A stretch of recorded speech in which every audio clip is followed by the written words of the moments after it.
If you think black magic is only in Asia, you might want to think again after hearing today's story.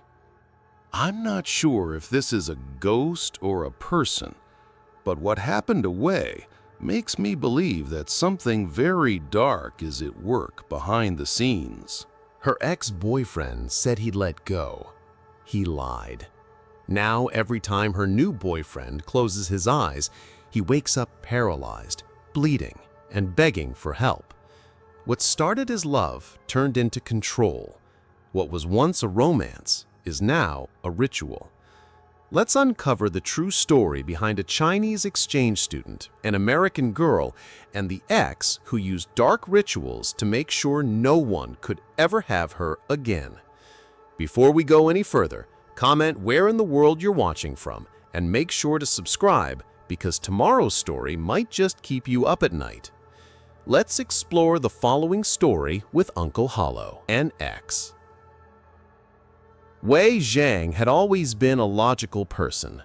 Numbers made sense, timetables gave him peace, and ever since he landed in New York to attend graduate school, he had lived by one mantra: stay focused, stay quiet, and stay out of trouble.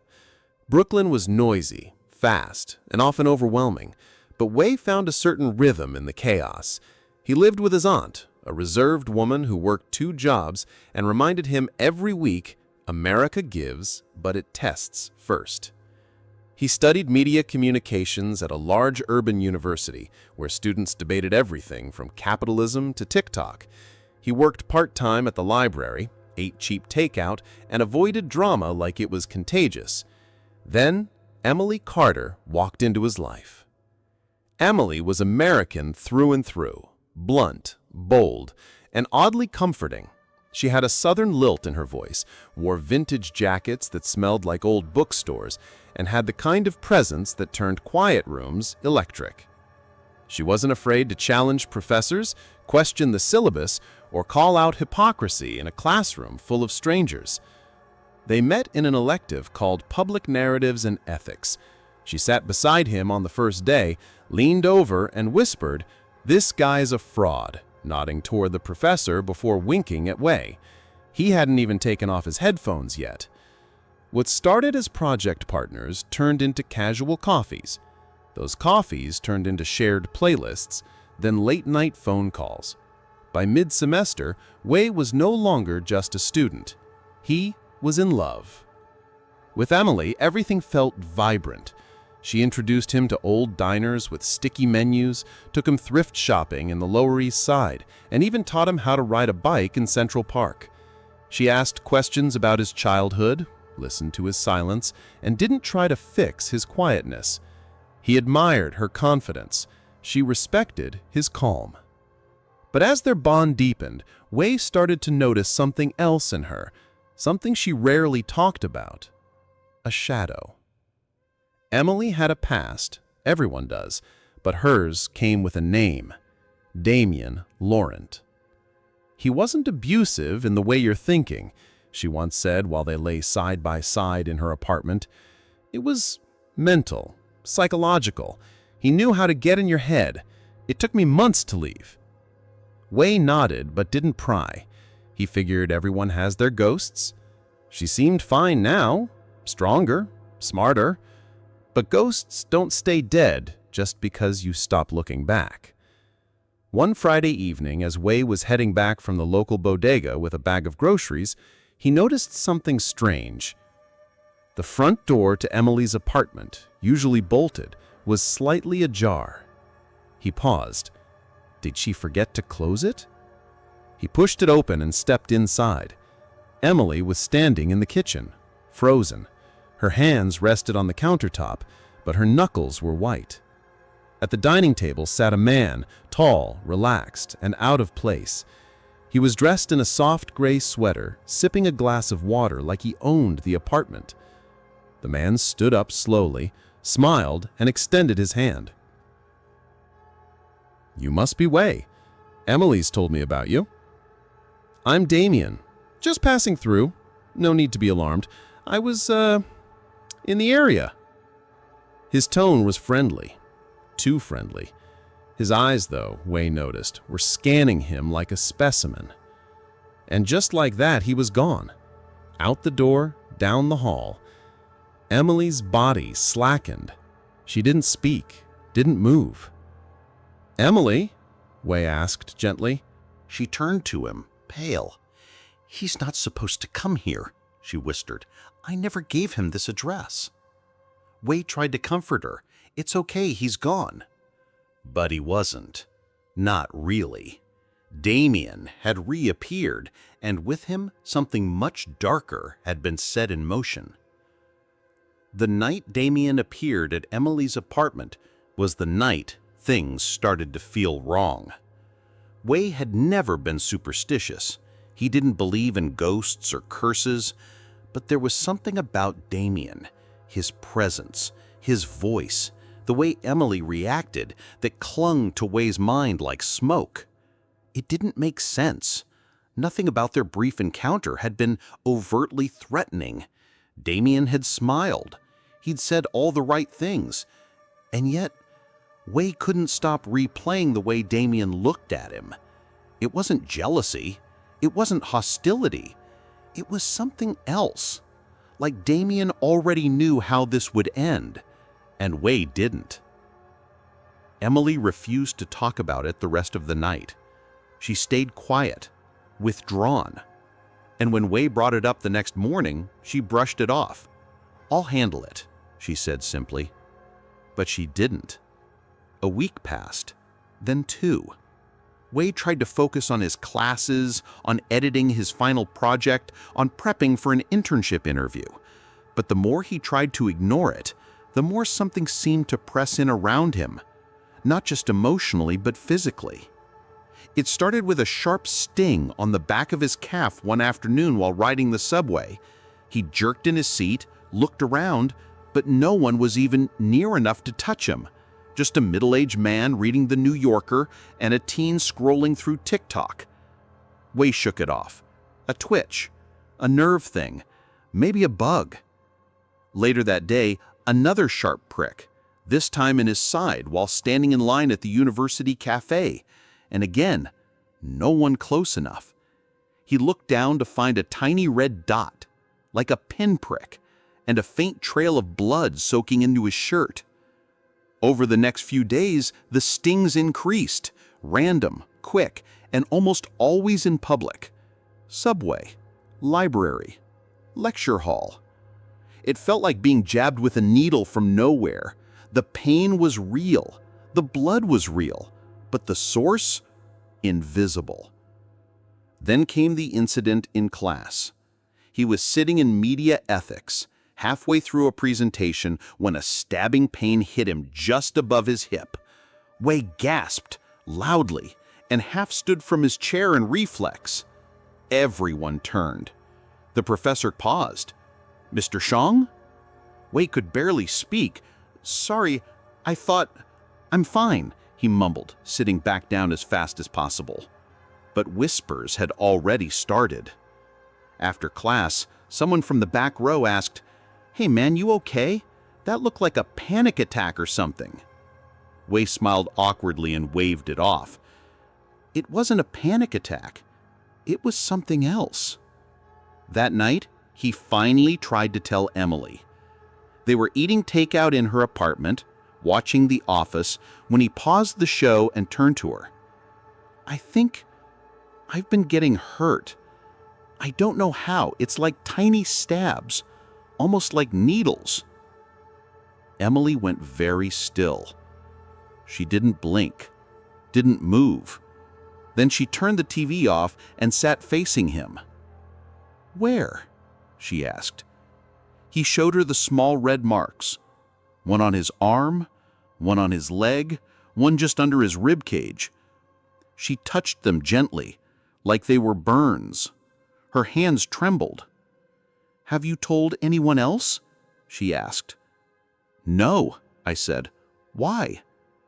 Emily looked at him for a long moment, then stood up and walked to her closet.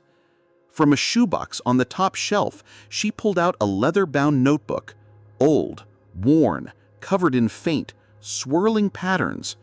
In the center of one page was a sketch of a doll-like figure, pierced with dozens of pins.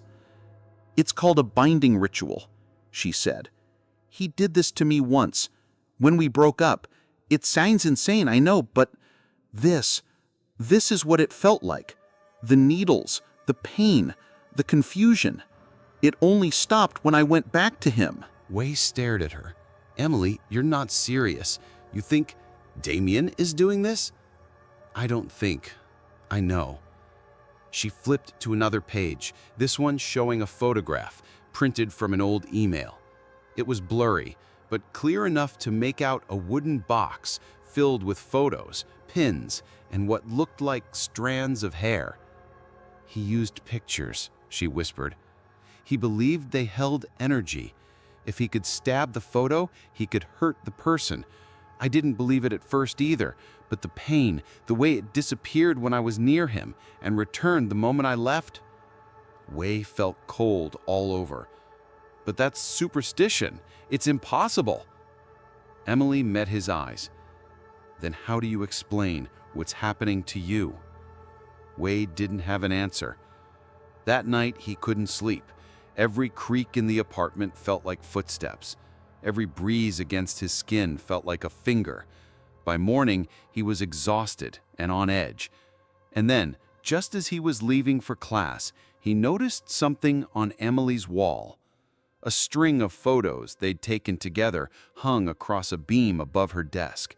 Silly snapshots from photo booths, Polaroids from Central Park, smiling, laughing, holding hands. Except one was missing. "Emily," he called out, "did you move one of the photos?" She walked in, half-dressed. "What?" "There's a photo missing, the one from Coney Island, the one where we wore matching hoodies." She looked up at the line. The clip was still there, empty. "I didn't take it down," she said softly, "and I don't think it fell." They both stared at the gap. Then Emily whispered, "He has it." Wei turned to her. "Damien? He must have taken it that day when he came here. That's how he's doing it again." Wei tried to rationalize it. Maybe the missing photo had just fallen behind the desk. Maybe the stings were from something else: dry skin, random muscle spasms, a psychosomatic response to stress. Finals were coming up. He hadn't slept properly in days. Maybe Emily's story had gotten into his head. Maybe he was overthinking. But his body wouldn't let him forget. Over the next few days, the stabs grew sharper and more frequent. It wasn't just the subway or the classroom anymore. Wei felt them while brushing his teeth, while tying his shoes, while lying in bed with his eyes wide open at 3 a.m., watching the shadows stretch across the ceiling like they had minds of their own. Each sting left a mark, tiny red dots, perfectly circular in places no one could reach without him noticing. Emily documented them, taking pictures with her phone, logging times and dates, trying to find a pattern. "This is exactly how it started with me," she said, her voice shaking. "Except I didn't tell anyone. I thought I was losing my mind." Wei wasn't losing his mind, but he was losing control of his body. He began experiencing sudden jolts, twitches that jerked his limbs like a puppet strings had been yanked. His professor started to notice. His classmates stopped sitting near him. One night, he collapsed in the shower. No blackout, no warning, just a sharp sting to the base of his spine, and then his legs gave out. He crashed hard onto the tile floor, the sound echoing off the porcelain like gunfire. Emily found him minutes later, drenched and shaking. They didn't go to the hospital. What could they say? "I think my girlfriend's ex-boyfriend is stabbing my photo with pins?" Even in New York, that would earn you an eye roll and a psych consult. So they stayed quiet. Wei stopped going to class. He avoided mirrors. The whites of his eyes were bloodshot from constant anxiety. His hands shook even when he wasn't cold. Emily, for her part, became hyper-vigilant, checking locks, sealing windows, keeping lights on 24/7. She even installed a security camera in the hallway outside her apartment.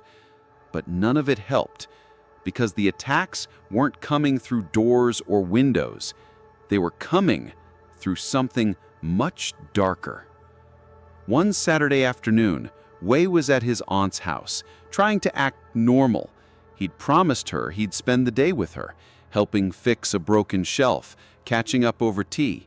She was one of the few family connections he had in the U.S., and he didn't want to worry her. But as he sat at the kitchen table, he felt it again. A jab, then another. This time in his shoulder, then his lower back, then his ankle, all within seconds of each other. Wei gasped, clutching his side. His aunt looked up. "You okay?" He forced a smile. "Cramps." She narrowed her eyes. "You need to eat more. You're too skinny." Wei nodded, excused himself to the bathroom, and locked the door. When he lifted his shirt, 5 new red dots stared back at him. 5. In less than 5 minutes. Back at Emily's that night, the tension exploded. "I can't live like this," he said, pacing the room. "Every time I think it's over, it gets worse. I'm tired. I'm in pain. I can't breathe. Emily, I need this to stop." "I know," she whispered, wiping tears from her eyes. "I'm so sorry." "No," he said, voice shaking. I think I'm dying." Emily froze. "You're not dying," she said quickly. "You're being drained. He's pulling energy from you. The pain, the weakness, that's how it works." "That doesn't make any sense." "It does," she insisted, grabbing the leather notebook again. "It's all here. He creates a tether, a psychic link using the photo and personal energy. He binds you to it. Every time he stabs that picture or channels hate through it, it echoes into your body." "That's not science. That's witchcraft. It's real, whether we understand it or not." Wei sat down, burying his face in his hands. "So what do we do?" Emily hesitated. "There's a counter-ritual. It's dangerous, but it can break the tether." "Dangerous how?" "If done wrong, it can backfire. You'll feel every ounce of that connection snap, physically. It'll hurt, a lot." Wei stared at her. "You've done it?" "I tried," she admitted. "When I finally broke up with him. But I didn't have all the pieces. I didn't know where he kept the photo. I didn't burn it properly. I didn't close the loop. What do we need?" A direct link to the source. The photo, the box, whatever he's using to hurt you. We have to find it and destroy it. Permanently. Wei nodded slowly. "So, we find Damien?" Emily looked up. Her expression hardened. "No," she said. "I find Damien." The first time it happened, Wei thought he was having a stroke. It was just after midnight, and he was lying in bed at his aunt's house. He had spent the entire evening in pain, pinpricks in his arms, throbbing joints, a dull ache in his spine that refused to fade. He had barely touched his dinner. His body felt like it belonged to someone else. He closed his eyes, hoping for sleep. That's when it hit. He opened his eyes in full awareness, but he couldn't move. Not a finger, not a toe. His limbs were frozen in place, arms locked to his sides, legs rigid. He tried to cry out, but his mouth wouldn't open. His jaw was clenched so tightly he thought his teeth might crack. His heart pounded in his ears, but the rest of his body refused to respond. A weight pressed down on his chest, heavy, invisible, suffocating. In the silence of the room, he felt something worse than pain. He felt watched. There was no sound, no figure in the room, no shadow moving across the wall. But he knew. Someone, something was there. And then came the pain. A low, creeping sensation began to rise in his joints, knees, elbows, wrists. A slow burn that turned into stabbing agony. It spread upward like fire licking at his bones. His muscles contracted, his spine arched slightly against his will. His entire body screamed, but his mouth stayed shut. It lasted maybe 5 minutes, but to Wei, it felt like hours. When it finally released him, he gasped like a drowning man coming up for air. His body was drenched in sweat. His sheets were soaked. His hands trembled as he sat up, clutching his knees to his chest like a child. The next morning, his aunt noticed the marks on his arms. Thin, red lines, like scratches or bruises forming beneath the skin. He lied, saying he had fallen off his bike the day before. She nodded, unconvinced. That night, he didn't go to sleep at all. And it happened again the following night and the next. Each time it grew worse, more violent, more intrusive. The paralysis came faster, the pain more precise. We began to fear sleep itself. He started tracking it. He logged every incident, time, place, duration. He kept a small notebook in his backpack at all times, jotting down when the needle stings returned, where they hit, and how long the pain lasted. He used a mirror to examine his back, his thighs, even the soles of his feet. More marks, more dots, more proof he wasn't imagining it. The worst part? It only happened when he wasn't near Emily. When they were together, watching TV, holding hands, even sitting quietly on the subway, the stings would stop. The pain would ease. It wasn't perfect, but it was manageable. But the moment they separated, the attacks resumed. Emily noticed too. "He's tethered to your energy," she said, flipping through her journal. "But he can't reach you when I'm with you. I think I act like a blocker somehow." "Why?" "Because he hates me more than he hates you." We didn't know what that meant exactly, but he didn't doubt her. One afternoon, while walking past a busy intersection on the way to Emily's apartment, it happened again. A sharp jab in his Achilles tendon. We stumbled. Another, this time in his lower back.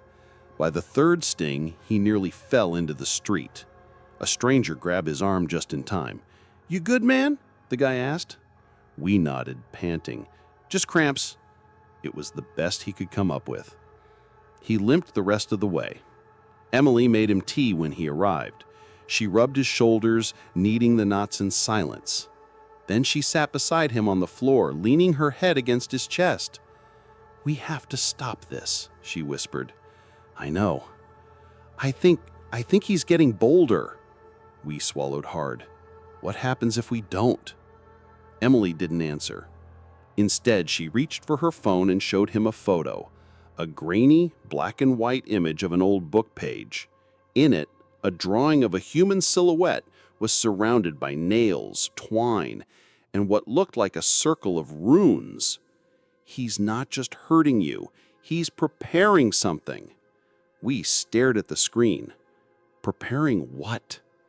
To own you. That night, we couldn't fall asleep. Not because of fear, because of anger. This wasn't just about pain anymore. It was control. Damian wasn't trying to punish Wei. He was trying to claim him. And something about that thought finally broke Wei's patience. He stood up, walked to the mirror, and peeled off his shirt. His torso was covered in red marks, more than 20 of them, forming faint symmetrical lines across his chest and back. It looked ritualistic, deliberate, like someone had followed a pattern. He grabbed his phone and took pictures. Then he texted Emily, "Let's end this, whatever it takes." Her reply came seconds later. "Tomorrow, we go to his house." Wei barely slept that night, even with Emily curled beside him. Even with the windows locked and the lights left on, he couldn't silence the anticipation pounding in his chest.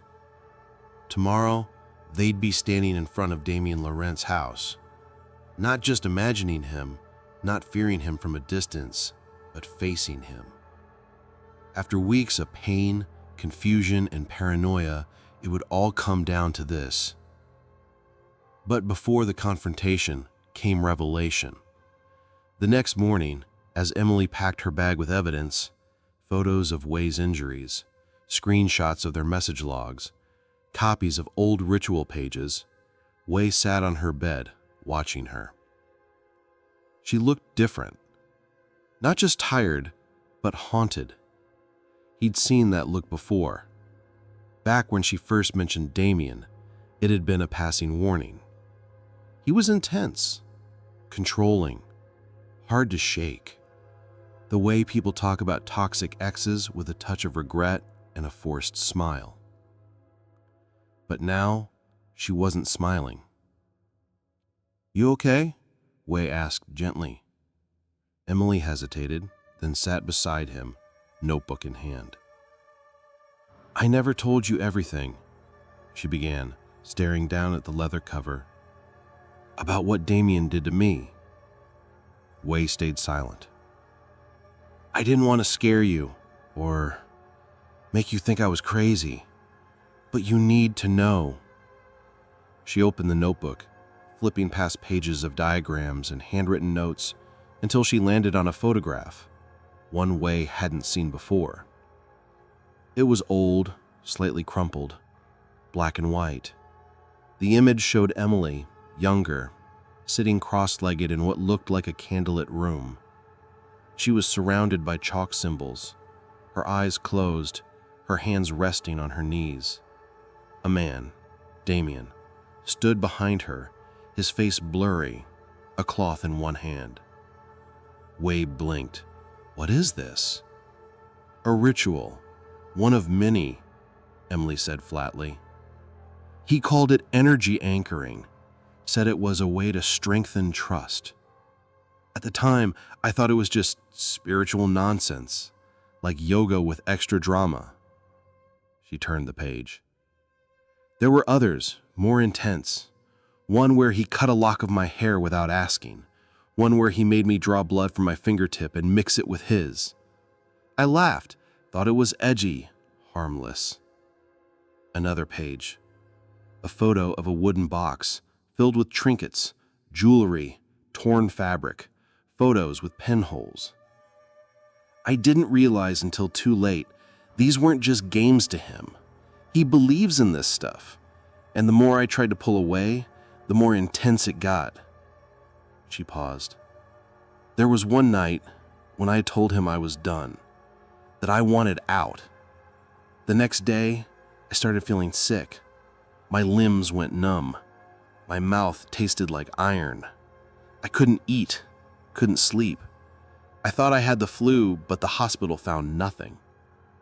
Wei nodded slowly. "Just like me." Emily's eyes filled with tears. "Exactly like you." There was a long silence.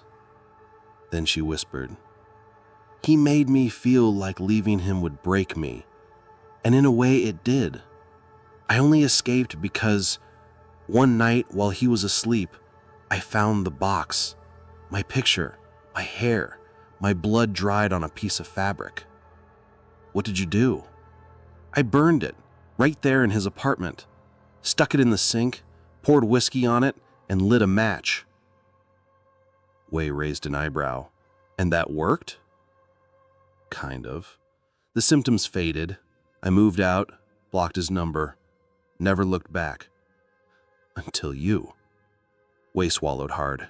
"He's doing the same thing again," she said. "Same patterns, same methods. He has your photo now, probably in a new box, maybe with some of your hair or something from your clothes." Wei shuddered. He remembered brushing past Damien when they first met. That awkward handshake, that forced smile.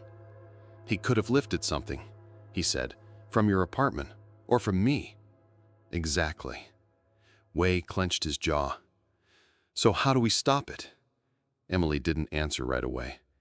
Instead, she reached into her bag and pulled out a matchbox. Simple, red-tipped, the kind you'd get from an old restaurant. We find the photo. We destroy it, together. But this time, we do it right. Wei nodded, his heart pounding. Where does he live? Same place, Upper West Side, his parents' brownstone. Wei raised an eyebrow. He still lives with his parents? Emily gave a half smile. Yeah, the Prince of Darkness still eats cereal with his mom. Wei laughed, the first real laugh in days. It felt good, but the tension crept back almost immediately. We should go soon, Emily said, checking her watch. It's Sunday. His parents will be home. They like me. Wei stared at her. Wait, you're just gonna knock on the door? They trust me. They always have. She gave him a firm look. But you can't come with me. What? Why? Because if he sees you, he'll know something's up. He'll guard the photo, or move it, or burn it in reverse. Whatever he's planning, we can't risk him getting ahead of us. Wei looked hesitant. You sure about this? Emily nodded. He's expecting you to be afraid, passive. What he won't expect is me. That afternoon, Emily left alone. Wei stayed back in the apartment, pacing, checking his phone every 2 minutes. His body ached, but it was less than usual, probably because Damien thought Emily was alone, that nothing was happening. The calm before the storm. At 3:42 p.m., his phone buzzed. Emily. Got it. Coming home. At 4:06 p.m., she walked in, winded, pale, but alive. In her hand was a Ziploc bag. Inside, a photograph. The missing Coney Island picture. Wei and Emily, arms around each other, laughing in front of a roller coaster. Only now, the image was riddled with tiny holes. Red pinpricks pierced his face, chest, legs, every single place he had been hurt. Wei stared at it stunned. Emily said nothing. She walked straight to the sink, pulled out the matchbox, and lit one. She dropped the flame into the bag.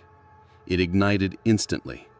The photo curled in on itself, blackening, hissing, and finally collapsing into ash. They watched until it was gone. Wei exhaled. For the first time in weeks, his body didn't hurt.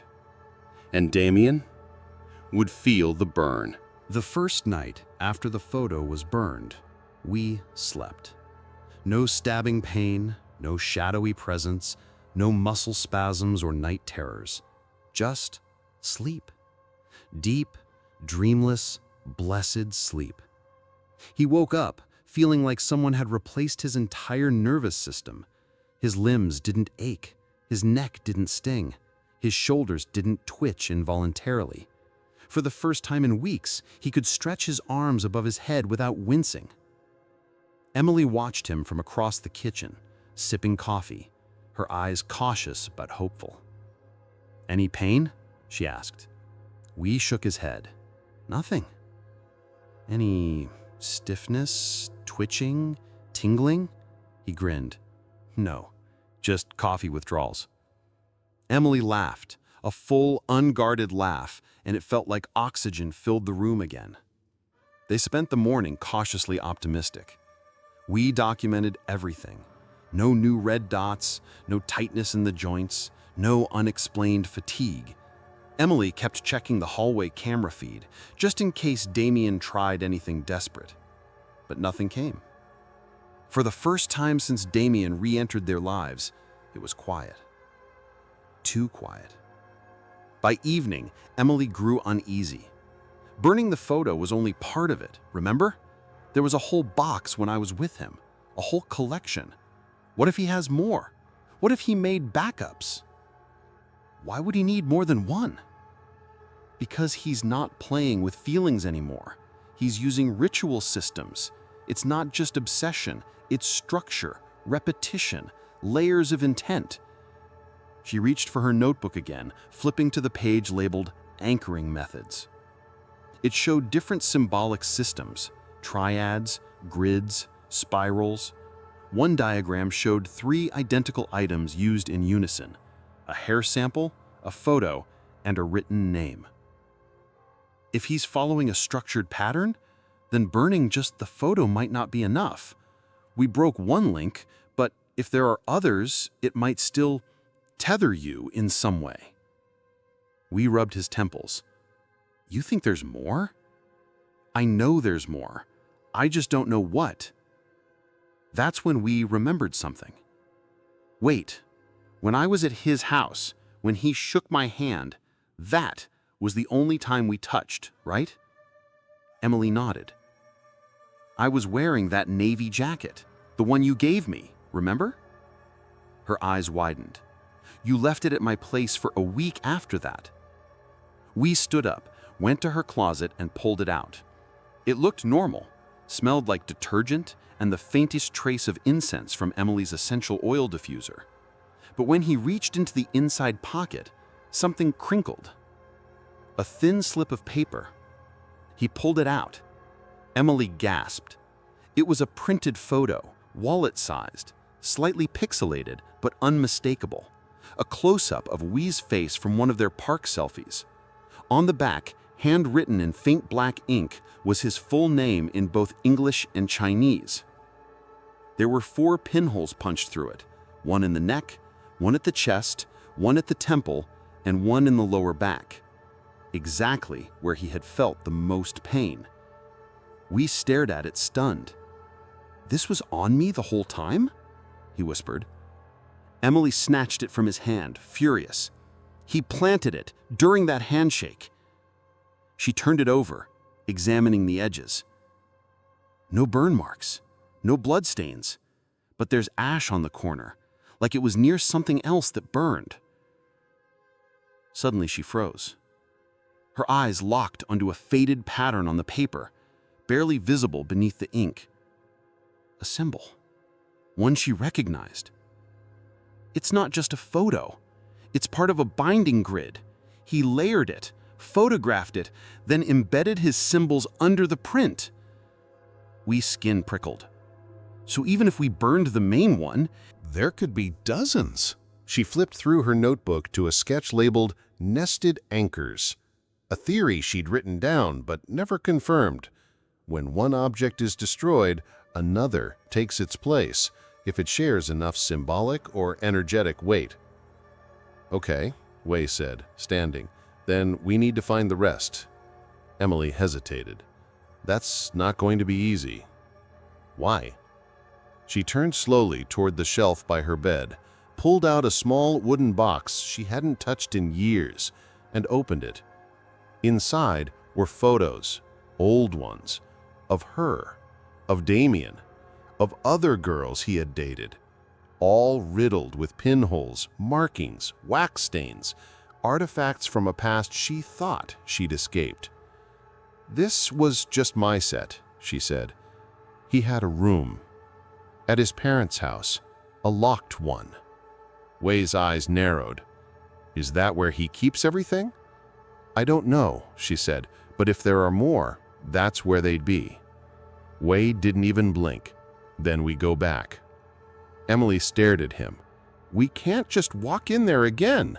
His parents were barely fooled the first time, and Damien, if he's even suspected we took something, he's probably moved it all by now. There was silence. Then Emily said, unless. She reached into her notebook and pulled out a printed floor plan, a sketch she had made years ago, from memory. His father works late on Mondays. His mother does yoga until 7:30. If we go right after dark, use the side entrance, and I distract them long enough. Wei finished her sentence. You sneak into the room. No, she said. You do. He blinked. What? He won't expect you. And if there's anything with your face on it, you'll recognize it faster than I would. Wei hesitated, but only for a second. Then he nodded. I'm in. We thought he was ready. He had the plan memorized. Arrive at 7:15 p.m., wait 3 blocks away, enter through the side gate when Emily texted the code phrase, all clear apple pie, then moved directly to the back hallway, up the narrow stairs, and into Damien's old bedroom. The box, the symbols, the leftover items, they were looking for anything still tethered to Wei's energy. But Damien wasn't going to wait. On Sunday evening, one day before the planned infiltration, it happened again. And this time, in the most public way imaginable. Wei and Emily were at a downtown restaurant. Nothing fancy, just a crowded Italian place that used to visit before things got dark. It was supposed to be a moment of normalcy, their first real date since the chaos began. Candlelight, cheap wine, a corner booth with terrible acoustics but decent lasagna. Wei was laughing. Emily was halfway through a story about a childhood trip to New Orleans. For a moment, it felt like the world had reset. Then, without warning, Wei's body locked. Not a sting, not a spasm, a full-body freeze. Fork midair, smile on his lips, eyes wide open, but no motion, no sound, no control. He was trapped. Emily didn't notice at first. She finished her sentence, took a sip of her wine, and then paused. "Hey," she said softly, "you good?" No response. "Babe?" Still nothing. She reached across the table and touched his hand, and immediately recoiled. His skin was ice cold. His pupils were dilated, his jaw clenched. Emily's heart jumped into her throat. "Wei!" she whispered sharply. Still no reaction. The other diners began to glance over. A man 2 tables away furrowed his brow. A server stopped mid-step. Emily stood up abruptly, knocking over her chair. He's not breathing!" she shouted. That got everyone's attention. The restaurant erupted into chaos. A woman called 911. A man rushed forward, claiming to be a nurse. Someone dragged a table aside to make room as another poured water over Wei's face. Nothing worked. He was frozen solid, eyes open, muscles rigid, completely unresponsive. Emily dropped to her knees beside him, shaking his shoulders. "Come on, come on, come on, wake up!" The man beside her checked Wei's pulse. It's there, but it's faint. Could be a seizure or shock. Emily knew better. This wasn't medical. This was Damian.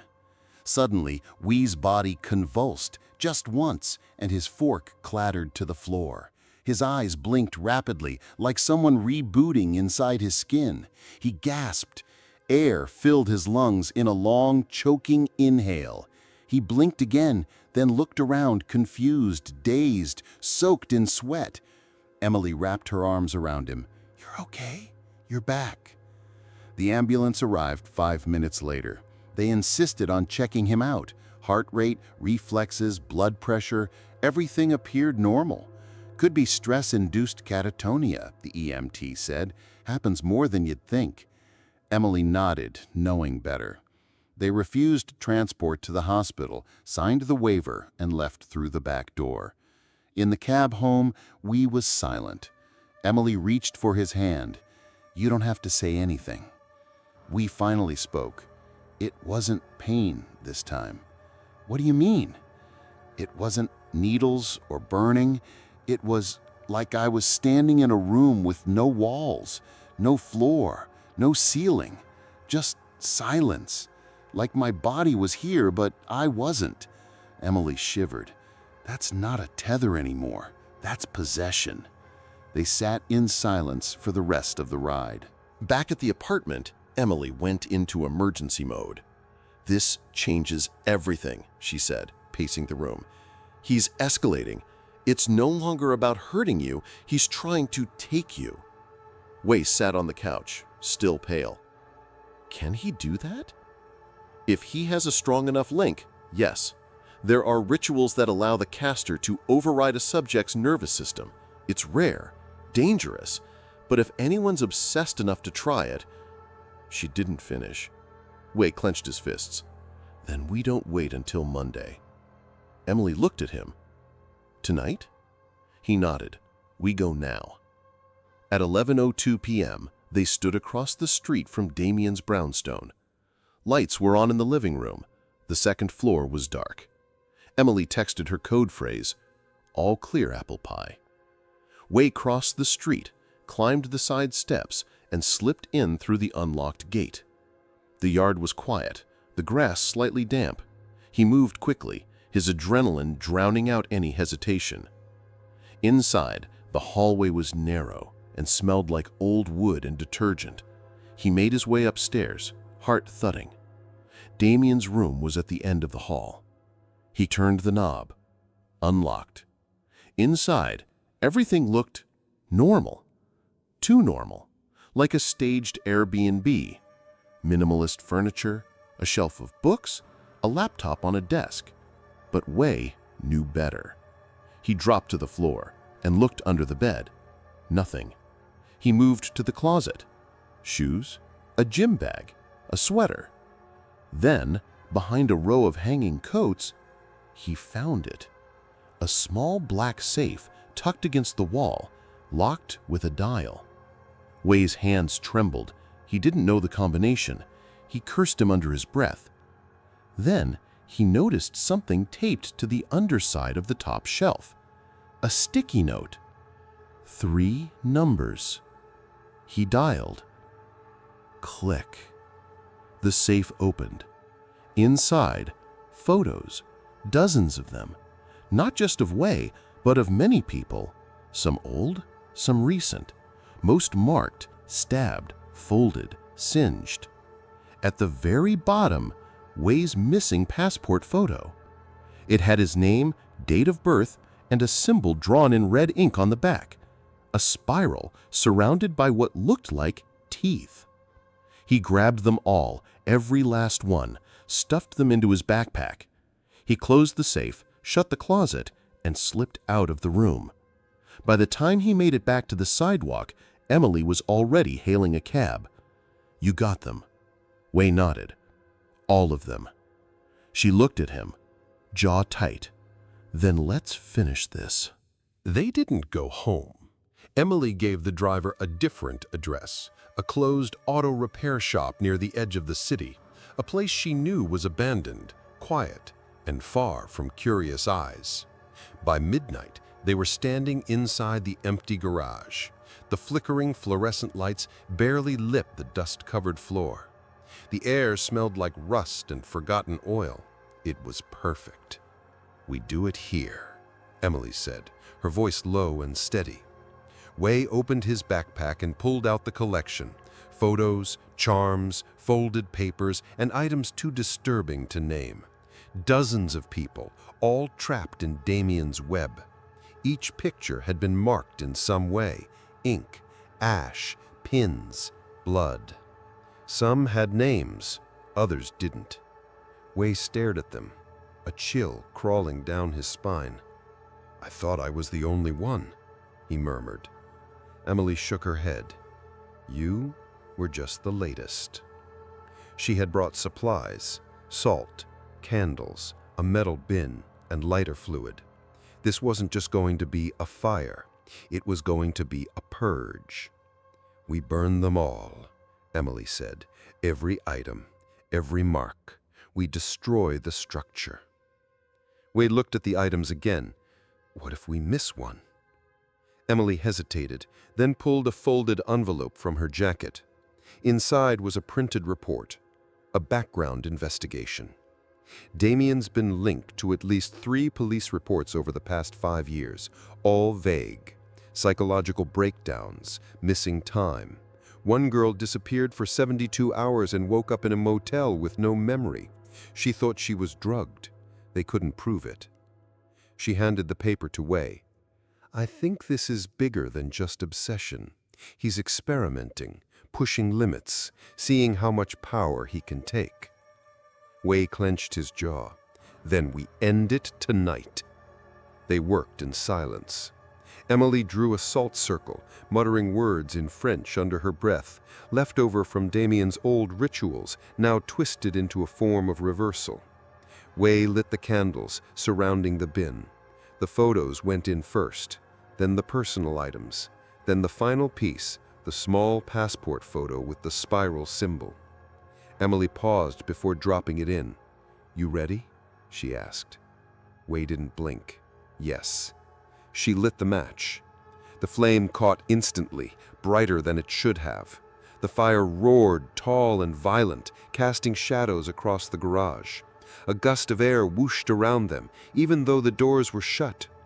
The smell was nauseating, burnt ink, scorched fabric, chemical death. Then something happened.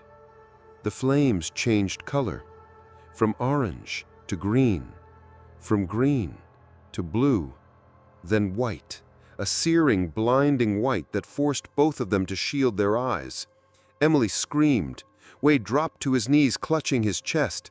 Images flooded his mind, memories that weren't his. Girls crying, people collapsing, Damian standing over them, chanting, laughing, feeding off fear. Then, nothing. Just darkness and silence. When he opened his eyes, the fire was gone. The bin was cold. Ashes curled at the bottom like petals. The candles had blown out. Emily sat on the floor panting. Her nose was bleeding. Wei crawled toward her. "Are you okay?" She nodded weakly. "That was worse than I thought." "Did it work?" She looked at him, and for the first time in weeks, she smiled without pain. "I think it did." But it wasn't over yet.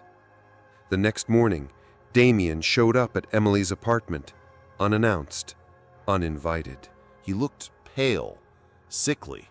His hair was disheveled, and his eyes were bloodshot. He knocked once, then again, harder. Emily opened the door just a crack, the chain still on. "What do you want?" she asked. Damien smiled, but it was broken, forced. "I just want to talk." "No." He leaned in. "You took something from me." Emily didn't flinch. "I took back what was mine."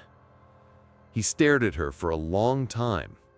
Then, voice low and trembling, he said, "You don't know what you've done."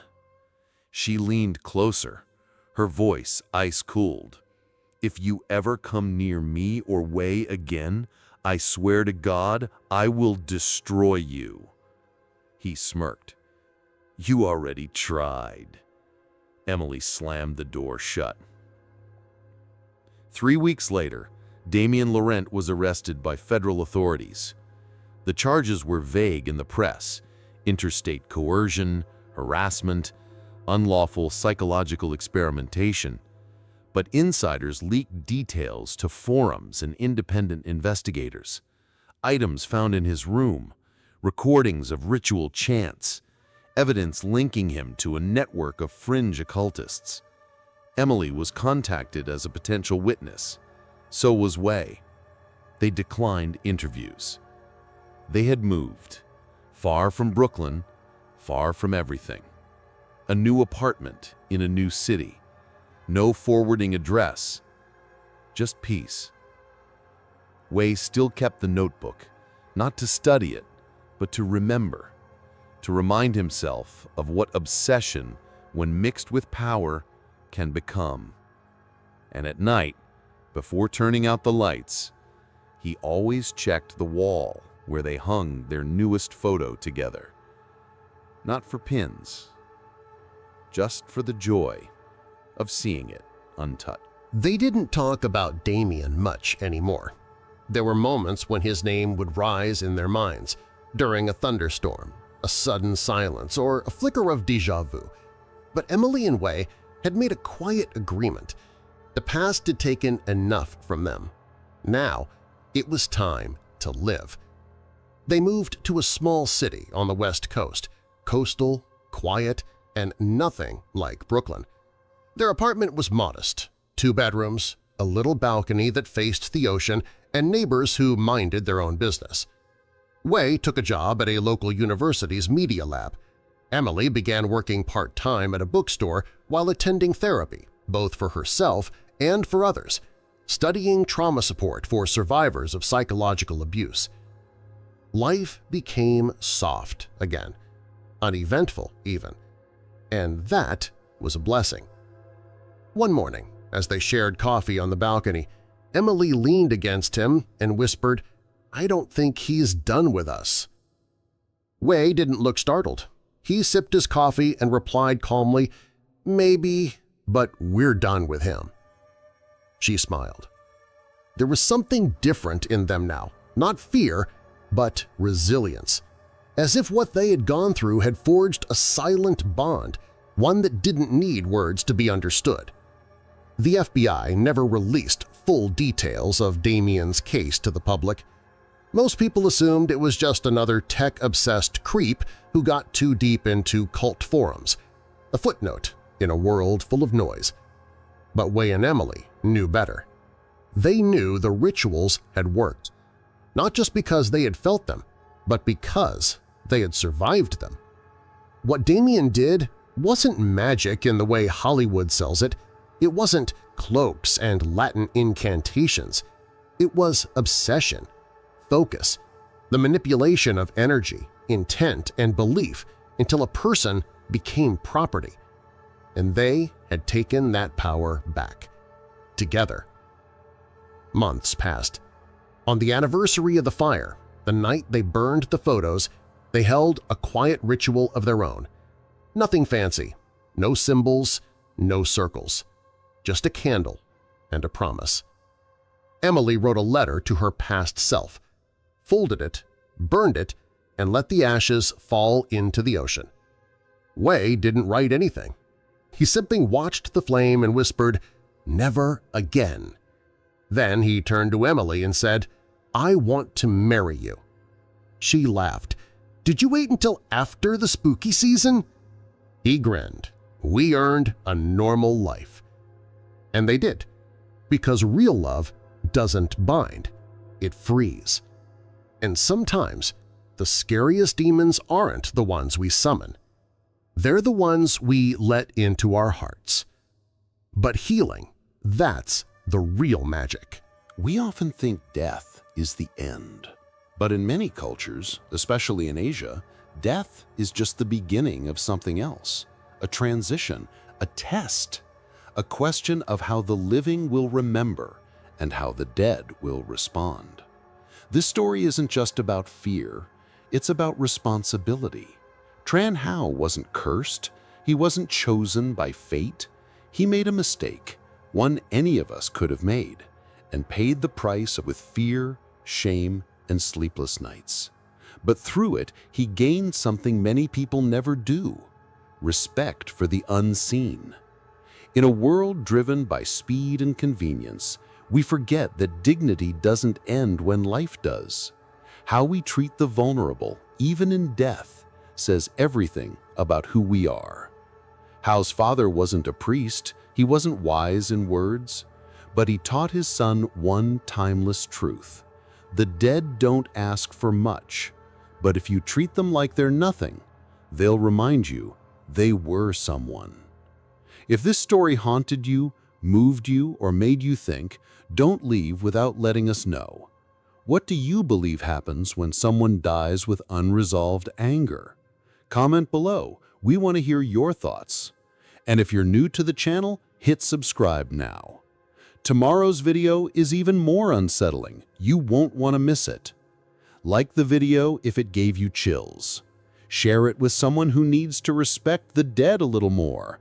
Because on Uncle Hullo NX, we don't just tell stories, we pass on warnings.